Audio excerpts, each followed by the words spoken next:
কাব ইবনে মালিক, মুরারা ইবনে রবি, আরেকজন হেলাল ইবনে উমাইয়া। জাযাকাল্লাহ। হযরত হেলাল ইবনে উমাইয়া রাদিয়াল্লাহু আনহু বয়োজ্যেষ্ঠ সাহাবী, মুরব্বী সাহাবী, বয়স্ক সাহাবী হযরত হেলাল ইবনে উমাইয়া রাদিয়াল্লাহু আনহু। ওনারা তিনজন যায় নাই। রাসূল আকরাম সাল্লাল্লাহু আলাইহি ওয়াসাল্লাম ঘটনাক্রমে গেছে, কিন্তু সেখানে কাফেরদের অনুপস্থিতির কারণে কাফেররা ভাগি গেছে, যুদ্ধ হয় নাই। যুদ্ধ হয় নাই। রাসূল আকরাম সাল্লাল্লাহু আলাইহি ওয়াসাল্লাম আবার রিটার্ন মদিনা শরীফ আসি গেছে। মদিনায় আসি এবার অনুপস্থিত যারা যায় নাই এদেরকে সবাইকে ডাকছেন মসজিদে নববীতে। কথা বুঝতেছেন? মসজিদে নববীতে সবাইরে ডাকি তো নবীজির সামনে গোল হইয়া সবাই বসছে, তো একজন একজন করে ডাইন দিক থেকে রাসূল আসলাম জিজ্ঞেস করছে, তুমি কেন গেলা না? একজনে কয়, ইয়া রাসূলুল্লাহ কেমনে যাব? যেই সময় আপনি রওনা দিবেন সময় ঘোষণা করছেন, সেই সময়টার মধ্যে আমার ঘরে আগুন লাগছে। এখন ঘরের আগুন নিবেইতে নিবেইতে আপনি চলে গেছেন, আপনার সাথে আর আমার যাওয়া হইল না। রাসূল আকরাম সাল্লাল্লাহু আলাইহি ওয়াসাল্লাম কয়, ঠিক আছে, তোমার কারণটা গ্রহণযোগ্য কারণ, এই কারণে তোমাকে ক্ষমা করা হইল, তুমি নিষ্কৃত। আরেকজনের জিজ্ঞাসা করলো, ইয়া রাসূলুল্লাহ, রাসূল আকরাম সাল্লাল্লাহু আলাইহি ওয়াসাল্লাম আরেকজনকে জিজ্ঞাসা করলেন, তুমি কেন গেলা না? হে কয়, ইয়া রাসূলুল্লাহ, আমি কেমনে যাব? যেই টাইমে যাওয়ার সময় ওই টাইমে আমার আদরের সন্তানটা কূপের মধ্যে পড়ে গেছে। কূপের থেকে আমার সন্তানটাকে উদ্ধার করতে করতে আপনি বাইরে হইয়া গেছেন, আপনাকে আর পাই নাই। রাসূল আকরাম সাল্লাল্লাহু আলাইহি ওয়াসাল্লাম কয়, তোমার কারণটাও গ্রহণযোগ্য, তোমাকেও ক্ষমা করা হইল, তোমাকেও নিষ্কৃতি দেওয়া হইল। বুঝি থাকলে বলুন, এই দুইজনে যেই দুইটা কারণ কইল, এগুলা সত্য না মিথ্যা? ডাহা মিথ্যা? ডাহা মিথ্যা। এখন মিথ্যা যে এই কথা রাসূল আকরাম সাল্লাল্লাহু আলাইহি ওয়াসাল্লাম জানে না, কারণ রাসূল তো আলেমুল গায়ব না। রাসূল আলেমুল গায়ব না। এই জন্য রাসূল আকরাম সাল্লাল্লাহু আলাইহি ওয়াসাল্লাম সত্য মনে করি তাদেরকে মাফ করে দিয়েছেন, কিন্তু জাননেওয়ালা একজন উপরে আসেনি। আমার ভাইয়েরা, দোস্ত আহবাব, এরপরে রাসূল আকরাম সাল্লাল্লাহু আলাইহি ওয়াসাল্লাম কাব ইবনে মালিক রাদিয়াল্লাহু আনহুকে জিজ্ঞেস করলেন, কাব তুমি কেন গেলা না? কাবে কয়, ইয়া রাসূলুল্লাহ, আমার কাছে গ্রহণযোগ্য কোনো কারণ নাই। বাগানে গাছের মধ্যে খেজুর পাকছে, মনে মনে চিন্তা করছিলাম জিহাদের থেকে আসতে আসতে আবার খেজুরগুলা জরি জরি পড়ি নষ্ট হইয়া যায় কিনা, এই জন্য খেজুরগুলা পাড়ি যাব কিনা মনে মনে খেয়াল করছিলাম। সকালবেলায় খেজুরগুলা পাড়ি বিকেলবেলায় রওনা দেব। বিকেলবেলায় খেয়াল করছিলাম আগামীকাল সকালে খেজুরগুলা পাড়ি আগামীকাল বিকালে রওনা দেব। এই করতে করতে আর খেজুর পাড়াও হইল না, রওনা দেওয়াও হইল না, আপনি ফেরত আসি গেছেন। রাসূল আকরাম সাল্লাল্লাহু আলাইহি ওয়াসাল্লাম কিচ্ছু বললেন না। হযরত মুরারা ইবনে রবি রাদিয়াল্লাহু আনহুকে জিজ্ঞেস করলেন। মুরারা ইবনে রবি রাদিয়াল্লাহু আনহু কয়, ইয়া রাসূলুল্লাহ, আমার কাছেও গ্রহণযোগ্য কোনো কারণ নাই। আমার ভাই কাবের যে বক্তব্য, আমারও সেই বক্তব্য। রাসূল আকরাম সাল্লাল্লাহু আলাইহি ওয়াসাল্লাম কিচ্ছু বললেন না। হেলাল ইবনে উমাইয়া রাদিয়াল্লাহু আনহুকে জিজ্ঞেস করলেন। হেলাল ইবনে উমাইয়া রাদিয়াল্লাহু আনহু কয়, ইয়া রাসূলুল্লাহ, আমার কাছেও গ্রহণযোগ্য কোনো কারণ নাই। আমার সাথী ভাইরা দুইজনের যেই বক্তব্য, আমারও সেই বক্তব্য। কথা বুঝছেন? রাসূল আকরাম সাল্লাল্লাহু আলাইহি ওয়াসাল্লাম তিনজনের বক্তব্য শোনার পরে রায় দিলেন। রায় কি রায় দিলেন? হে আমার সাহাবীগণ, আমি ঘোষণা করিতেছি, এখন থেকে যতক্ষণ পর্যন্ত এই তিনজনের ব্যাপারে আসমান থেকে কোনো সিদ্ধান্ত না আসে, ততক্ষণ পর্যন্ত এদের তিনজনের সাথে আমি সম্পূর্ণ বাইকাট ঘোষণা করলাম। কি বয়কট ঘোষণা করলাম? এদের সাথে কেউ কথা বলবে না, এদেরকে কেউ সালাম দিবে না, এদের সালামের কেউ উত্তর দেবে না, এদের সাথে কেউ লেনদেন করবে না, সম্পূর্ণ সোশ্যাল বাইকাট। কে ঘোষণা করছে? রাসূলুল্লাহ সাল্লাল্লাহু আলাইহি ওয়াসাল্লাম। তো রাসূলুল্লাহ সাল্লাল্লাহু আলাইহি ওয়াসাল্লামের ঘোষণা, রাসূলুল্লাহ সাল্লাল্লাহু আলাইহি ওয়াসাল্লামের সিদ্ধান্ত সাহাবীরা মানতেন না না মানতেন? এখন আমরা মসজিদের হুজুরের ঘোষণা মানিনি। সুবিধাবাদ জিন্দাবাদ, সুবিধাবাদ জিন্দাবাদ। যদি হুজুরের বক্তব্য আমার মত মতো, আমার দলের মত মতো, আমার স্বার্থ মতো হয়, তাহলে না হুজুর ভালো। একটু টার্মেটার হইলে এইবার হুজুর খারাপ হইয়া যাইতে আর 1 মিনিটও তো লাগে না। মুহাম্মদুর রাসূলুল্লাহ সাল্লাল্লাহু আলাইহি ওয়াসাল্লামের জবানের থেকে 3 জনের জন্য বাইকাট ঘোষিত হয়েছে, সঙ্গে সঙ্গে এই কথাটা গোটা মদিনা শরীফের মধ্যে ছড়াইয়া পড়ছে। মসজিদ থেকে বাইর হইয়া হযরতে কাব ইবনে মালিক রাদিয়াল্লাহু, মনোযোগ আসেনি? হ্যাঁ, খুব গুরুত্বপূর্ণ। মসজিদ থেকে বাইর হইয়া হযরতে কাব ইবনে মালিক রাদিয়াল্লাহু আনহু ঘরে গেছেন। স্ত্রী সামনে পড়ছে, স্ত্রী সামনে পড়ছে। স্ত্রীকে কাব ইবনে মালিক রাদিয়াল্লাহু আনহু কয়, আসসালামু আলাইকুম ওয়া রাহমাতুল্লাহ। স্ত্রীকে কি দিলেন? সালাম দিলেন। স্ত্রী কাব ইবনে মালিকের সালামের উত্তর না দিয়া উল্টা দিকে ঘুরে গেছে। উল্টা দিকে যাইয়া আবার কাব ইবনে মালিক কয়, আসসালামু আলাইকুম ওয়া রাহমাতুল্লাহ। আবার কাব ইবনে মালিকের স্ত্রী সালামের জবাব না দিয়া অন্য দিকে ঘুরে গেছে। 3 বার যখন এই ঘটনা ঘটছে, কাব ইবনে মালিকের এবার মেজাজ গরম হইয়া গেছে। এবার বিবিরে কয়, এই বেটি, কিরে তোর সাহস কি? বেয়াদব, তুই আমার স্ত্রী না? তোকে আমি মোহর আদায় করে ঘরে উঠাইছি না? তোর সাথে আমার দীর্ঘদিনের স্বামী স্ত্রীর একটা ভালোবাসার সম্পর্ক আছে না? সব কি তুই ভুলে গেলি নাকি? 3 বার তোকে সালাম দিলাম, তুই আমার সালামের উত্তর দিলি না তো দিলি না, বরং উল্টা দিকে ঘুরে গেলি, কারণটা কি? তাড়াতাড়ি জবাব দে, তাড়াতাড়ি। আমার বেহরা দোস্ত আবাব, কাব ইবনে মালিক রাদিয়াল্লাহু আনহুর স্ত্রী কয়, ও কাব ইবনে মালিক, আপনার সব কথা ঠিক আছে, আপনি আমার স্বামী, আমি আপনার স্ত্রী, আপনি আমার মোহর আদায় করি আমাকে ঘরে উঠেছেন, আপনার সাথে আমার দীর্ঘদিনের স্বামী স্ত্রীর বন্ধন আছে, ভালোবাসার বন্ধন আছে। কিন্তু আমি আপনাকে দ্ব্যর্থহীন কণ্ঠে জানাইয়া দিতে চাই, আপনাদের 3 জনের জন্য কলিজার নবীর জবানের থেকে বাইকাট ঘোষণা হয়েছে। আমি আপনার মতো 1000 স্বামী ত্যাগ করতে পারি, কিন্তু মুহাম্মদুর রাসূলুল্লাহ সাল্লাল্লাহু আলাইহি ওয়াসাল্লামের বাইকাট অমান্য করতে পারি না। আশিক সাদেক কুনদ জারা ফেদা, আশিক সাদেক কুনদ জারা ফেদা, মারহাবা বর আশিক সাদ মারহাবা। একজন মহিলা কি জবাব দিল স্বামীকে? সারা দুনিয়াকে বুঝাইয়া দিয়া গেল, কিয়ামত পর্যন্ত আনেওয়ালা মহিলাদেরকে বুঝাইয়া দিয়া গেল, ও দুনিয়ার মহিলারা, তোমার স্বামীকে তুমি যেই পরিমাণ ভালোবাসবা, মুসলমান হিসাবে, নবীর উম্মত হিসাবে নবীজিকে তার থেকে কোটি গুণ বেশি ভালোবাসতে হবে। আসেনি নবীর ভালোবাসা? গোটার ডিমে আছে।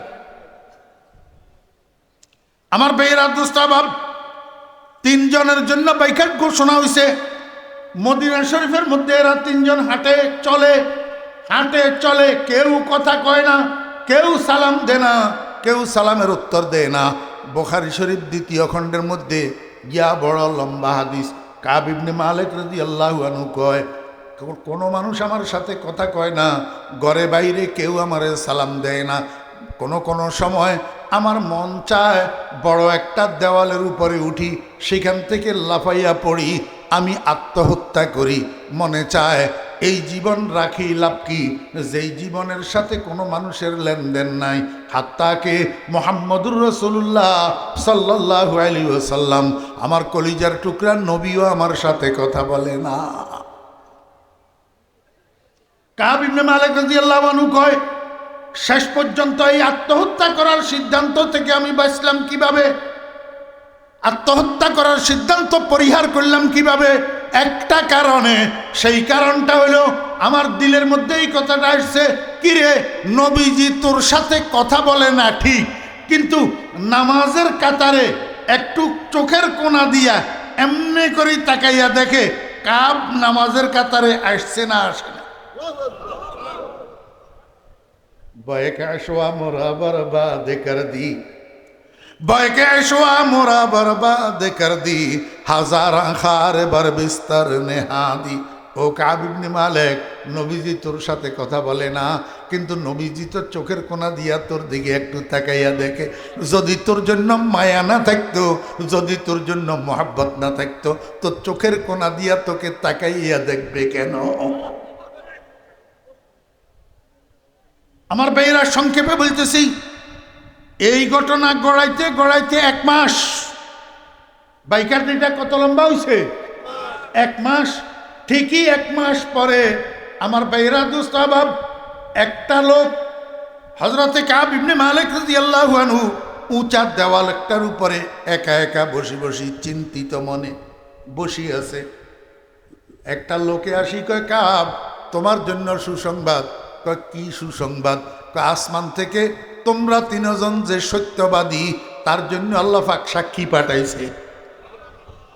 তার জন্য আল্লাহ পাক কি পাঠাইছে? সাক্ষী পাঠাইছে। তোমাদের জন্য আয়াত নাজিল হয়েছে। কাব ইবনে মালিক রাদিয়াল্লাহু আনহু কয়, আমার গায়ের মধ্যে যেই জামাটা ছিল, আমি এই জামাটা খুলি সংবাদদাতা লোকটাকে পুরস্কার হিসেবে দিয়ে দিছি। আর তো কিছু নাই, আর তো কিছু। এখন সাক্ষী কি নাজিল হলো? কোরআনের আয়াত কি নাজিল হলো? আল্লাহ পাক রব্বুল আলামিন ঈমানদার অর্থাৎ সাহাবায়ে কেরামদেরকে বলতেছেন, ইয়া আইয়ুহাল্লাযীনা আমানু, হে ঈমানদারগণ, আমার নবীজি সহ আমার নবীর সাহাবীগণ, তোমরা যে 3 জন মানুষের সাথে বাইকাট করে রাখছো, সবকিছু বন্ধ করে রাখছো, এরা কিন্তু সত্যবাদী।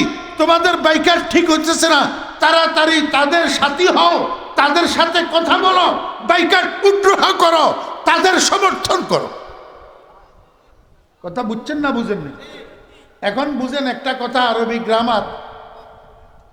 মুখাতব খাস, খেতাব আম। মুখাতব কথা কয় না, মুখাতব খাস, খেতাব আম। আল্লাহ পাক সম্বোধন করছেন সাহাবায়ে কেরামকে, হে ইমানদারগণ বলি। কিন্তু যদিও সাহাবায়ে কেরামকে সম্বোধন করছেন, কিন্তু এই সম্বোধন শুধু সাহাবায়ে কেরামের জন্য সীমাবদ্ধ নয়, বরং কিয়ামত পর্যন্ত আনেওয়ালা ইমানদারের জন্য। কিয়ামত পর্যন্ত আনেওয়ালা কার জন্য? আমার ভাইরা দোস্ত আহবাব, কিয়ামত পর্যন্ত আনেওয়ালা ইমানদারের প্রতি আল্লাহ পাকের হুকুম, ওয়াকুনু মা'আস সাদিকিন, হে ইমানদারগণ, তোমরা সত্যবাদীদের দলভুক্ত হও, সত্যবাদীদের সঙ্গী হও, সত্যবাদীদের সাথে থাকো।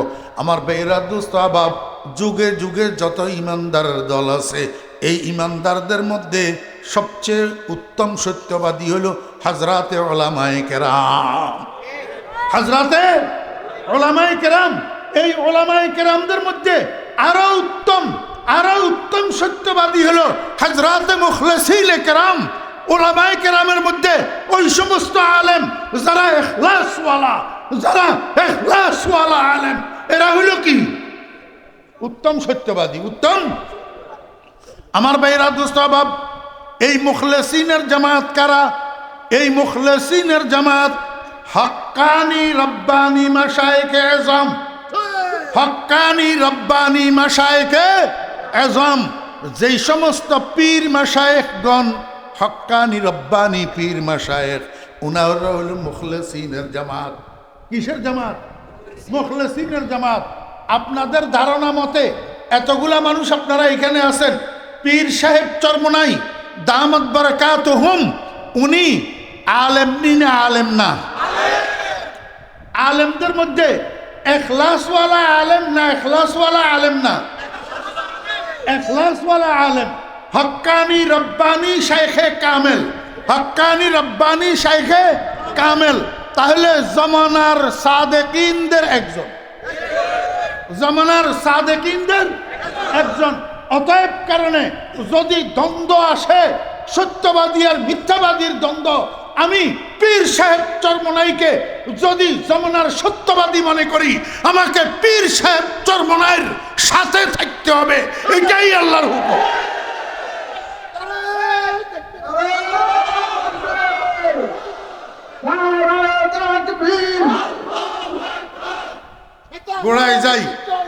গোড়ায় যাই ভাই, আমরা আল্লাহর হুকুম মানতে পারি না কেন?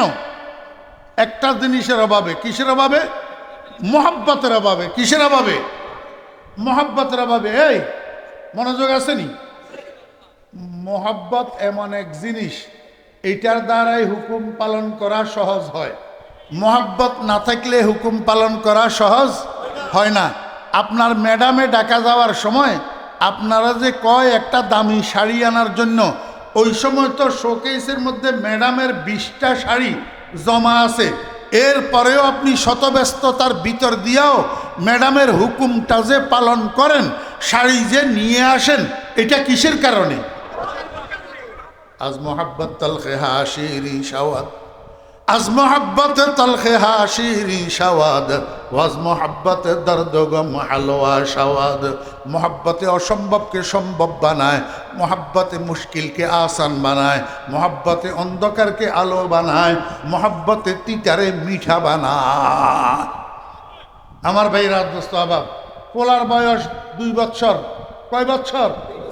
সকালবেলায় সোনাইমুড়ি বাজারে আপনার দোকান, দিনের 9টার সময় আপনি বাসার থেকে বাইর হইতেছেন দোকানে আসার জন্য।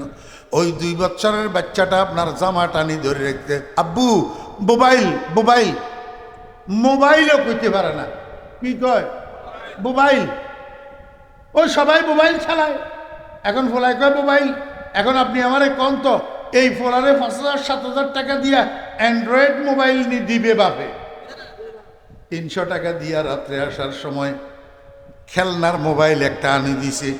সকালে যখন ঘুম থেকে উঠছে, ছেলের হাতে মোবাইল এটা দিছে। কত টাকা? 300 টাকা। যেই লোকে ছেলের জন্য 300 টাকা দিয়ে মোবাইল আনলো, এই লোকে একটা ফকিরে যদি এমনি হাত পাতে 3 টাকাও দে না, 3 টাকাও দে না। এখন ছেলের জন্য 300 টাকা দিয়ে মোবাইল আনছে, ঘন্টাখানিক ছেলে এই মোবাইল দিয়া খেলাধুলা করি, 1 ঘন্টা পরে মোবাইলের ফ্লোরের মধ্যে রাখি, পাও দি গেছেনি চুরমার হইয়া গেছেনি। 300 টাকা শেষ। পরের দিন সকালে আবার বাবার জামা ধরি, কয় আব্বু মোবাইল।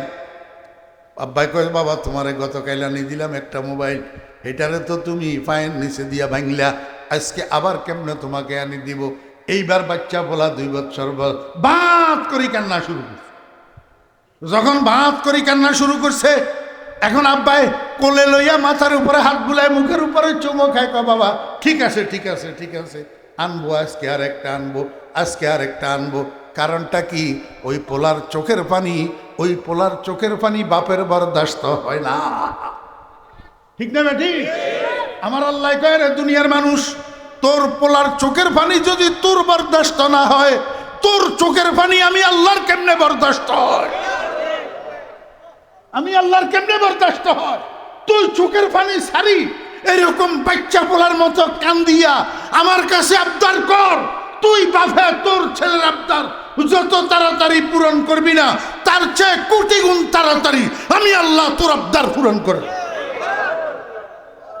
নিস্তিয়া গাহে আজ লুৎফে খোদা, নিস্তিয়া গাহে আজ লুৎফে খোদা, হামচো আশক হর জমা বিনত তোরা। আমার ভাইরা দোস্ত আহবাব, আমি আপনাদেরকে বুঝাইতে চাইছিলাম, এই যে বাপে বারবার বারবার ছেলে ভাঙ্গে বাপে আনে, ছেলে ভাঙ্গে বাপে আনে, প্রতিদিন 300 টাকা 300 টাকা নষ্ট হয়। কিসের কারণে? মোহাব্বতের কারণে। কিসের কারণে? মোহাব্বতের কারণে। মোহাব্বতের দ্বারা, এই মনোযোগ আসেনি? সকিনার মার মান্যা, করিমার মার ভোলা, দুজনে আগে মোবাইলে কন্ট্যাক্ট করে রয়েছে। হ্যালো, রাত্রে 2টার সময়। কখন? রাত্রে 2টার সময়। কোথায়? ওই যে 3 রাস্তার মোড়ে বটগাছ আছে না, এই বটগাছের সামনে। আমি আগে আসলে আমি দাঁড়াবো, তুমি আগে আসলে তুমি দাঁড়াইবা, ঠিক রাত্রে 10টায়। হ্যাঁ, চাঁদের 24 তারিখ। চাঁদের কয় তারিখ? 24 তারিখ। চাঁদের 24 তারিখে আলো থাকে নি, ঘোড়ার ডিম অন্ধকার ন কি? আমার ভাইয়েরা, দোস্ত আবাব, 16 বৎসরের মেয়ে, 24 বৎসরের পোলা, এই রাত্রে 2টার সময় ঘর থেকে পেশাব করবে হতো, ডরে বাইর হয় না। পেশাব করবে ডরে বাইর হয় না। এখন রাত্রে 2টার সময় এই পোলা মাইয়া দুজন ওই 1 মাইল দূরে বটগাছের তলায় কেমনে আসলো? কিসে টানিয়ে আনছে? কিসে টানিয়ে আনছে? রিশতায়ে দর গর্দনম আফগন্দা দোস্ত, রিশতায়ে দর গর্দনম আফগন্দা দোস্ত, মি বরধার যাকে খাতের খাহেউস। প্রেমের রশি যখন গলায় পড়ে, এই রশি টানিয়া 2 প্রেমাস্পদকে এক জায়গায় একত্রিত করি দে। আমার ভাইয়েরা, দোস্ত আবাব, আল্লাহ পাকের প্রেমের রশি যখন কোনো মানুষের গলায় পড়ে, এই প্রেমের রশি টানিয়া আল্লাহর বান্দাকে আল্লাহর দরবারে মসজিদে আনি সিজদায় লাগাইয়া দে। প্রেমের রশি, মোহাব্বতের রশি, মোহাব্বতের দ্বারাই অসম্ভব সম্ভব হয়। আমাদের দিলের মধ্যে আল্লাহ পাক রব্বুল আলামিনের মোহাব্বত নাই, এই জন্য আমরা আল্লাহ পাকের হুকুম পালন করতে পারি না। এই জন্য আমাদের দরকার ওই মোহাব্বত অর্জন করা। আল্লাহ পাকের কি করা? আমাকে সময় বলা হয়েছে, আমার হাতে ঘড়ি আছে, 1 মিনিট ওভার হবে না, সময় মতো ছেড়ে দেওয়া হবে ইনশাআল্লাহ। মনোযোগ আছে? এখন মোহাব্বত আমাদেরকে কি করতে হবে? অর্জন করতে হবে। এখন কিভাবে এই মোহাব্বত অর্জন করবেন? প্রথমে জানতে হবে আমাদের অন্তরে আগে থেকে আল্লাহর মোহাব্বত ছিল কি ছিল না? কথা কয় না, ছিল কি ছিল না? ছিল। তাহলে এই মোহাব্বত এখন কোথায় গেল? আমরা আল্লাহর পরিচয় হারাইয়া ফেলছি, এই কারণে থাকা মোহাব্বতটা বিলুপ্ত হয়ে গেছে। এই পরিচয়টা আবার উদ্ধার করতে হবে, তবেই ওই বিলুপ্ত হওয়া মোহাব্বতটা আবার সজাগ হবে, তবেই রাত্রের 3টায় উঠি তাহাজ্জুদের নামাজ সহজ হবে। আমার ভাইয়েরা, দোস্ত আবাব, সময় তো আমাকে অনুমতি দেয় না একটা উদাহরণ দেওয়ার জন্য। উদাহরণটা দিলে আপনারা একটু ভালো করে বুঝতেন।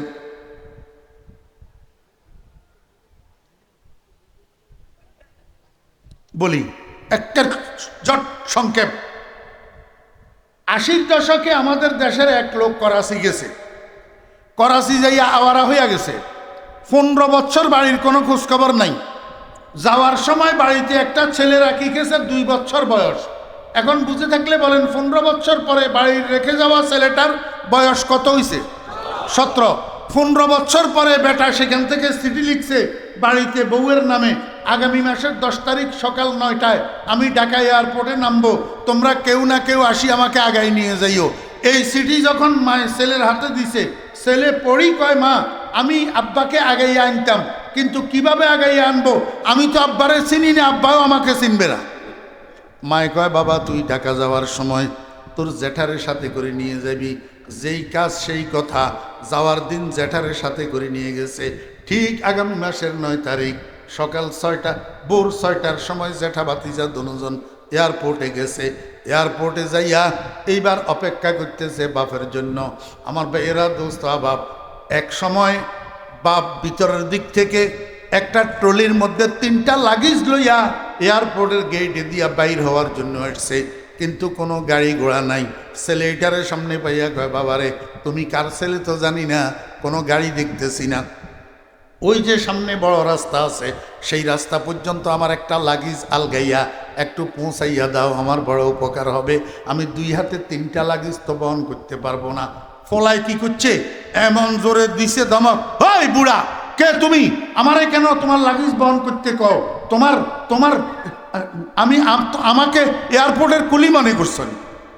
তো ওই জ্যাঠা যে এয়ারপোর্টের এক কোনায় বসে বসে বিশ্রাম করতেছে, এই ধমক এটা শুনছে, শুনি দৌড়াইয়া আইছে। আসি কয়, এই আব্দুল করিম, কারে ধমক দিতেছ? যেই আব্বার সাথে তোরে আমি পরিচয় করাই দিতে আসছি, এটাই তো তোর আব্বা, এটাই তো তোর। এবার আব্দুর রহিম ছোট ভাইয়েরে কয়, আব্দুর রহিম, এই ছেলেটা চিনছনি তুমি? এই ছেলেটা যেটা তোমার কলিজার টুকরা 2 বছর বয়স্ক বাড়িতে রেখে গিয়েছিলা, এই ছেলেটা তোমার আব্দুল করিম। তোমরা বাপ বেটা একজন একজনকে চিনবা না, এই জন্য আমি পরিচয় করাইয়া দিতে এসছি। মনোযোগ আসেনি? হ্যাঁ, তো হেদিকে মানুষ উঠানামা করবে, হেদিকে কেন তাকান? কোনো কারণ ছাড়া আমি কথা লম্বা করতেছি? একটা জায়গায় পৌঁছাইতে হবে, কথা বুঝাইতে হবে। একটু আগে যেই ছেলেটা বাপের একটা লাগেজ বহন করতে তৈয়ার হয় নাই, এখন সেই ছেলেটা বাপের পায়ের উপরে পড়ছে, পাও জড়াইয়া ধরি কয়, আব্বা আমারে মাফ করে দেন, আমি চিনতে পারি নাই, এই জন্য আপনার হুকুম পালন করতে পারি নাই, এখন আপনার 3টা লাগেজ আমার কাঁধে উঠাইয়া দেন, সম্পূর্ণ বহন করতে আমি প্রস্তুত। কারণটা কি একটু বুঝেন আমার ভাইয়েরা, দোস্ত বাবা, একটু বুঝেন কারণটা কি? এই ছেলের অন্তরের মধ্যে আগে থেকে বাপের মহব্বত ছিল, কিন্তু পরিচয় না থাকার কারণে মহব্বতটা বিলুপ্ত হইয়াছিল। তৃতীয় ব্যক্তি জ্যাঠার দ্বারা যখন পরিচয়টা উদ্ধার হয়েছে, ওই বিলুপ্ত মহব্বতটা আবার সজাগ হইয়া গেছে, তখন হুকুম মানা সহজ হইয়া গেছে। আমার ভাইয়েরা, আমাদের কলবের মধ্যে আল্লাহ পাকের মারফত নাই, আল্লাহ পাকের পরিচয় নাই। আল্লাহর ওলিদের কলবের মধ্যে আল্লাহ পাকের মারফত আছে, আল্লাহর ওলিদের কলবের মধ্যে পীর সাহেব চরমনাই দামত বরকাতুমের কলবের মধ্যে আল্লাহ পাকের মারফতের আগুন দাউ দাউ করে জ্বলতে আছে। যাদের চোখ আছে তারা দেখে, যাদের কলবে বোধ শক্তি আছে তারা বুঝে। ও ভাইরা দোস্ত বাপ, পোলা যখন বাপের পরিচয় জানে না, জ্যাঠার শরণাপন্ন হওয়া লাগছে। আমরা যারা আল্লাহর পরিচয় জানি না, আল্লাহর ওলিদের শরণাপন্ন হইলে আস্তে আস্তে দমে আরেফ নসিমে সুবহে দম হ্যায়, দমে আরেফ নসিমে সুবহে দম হ্যায়।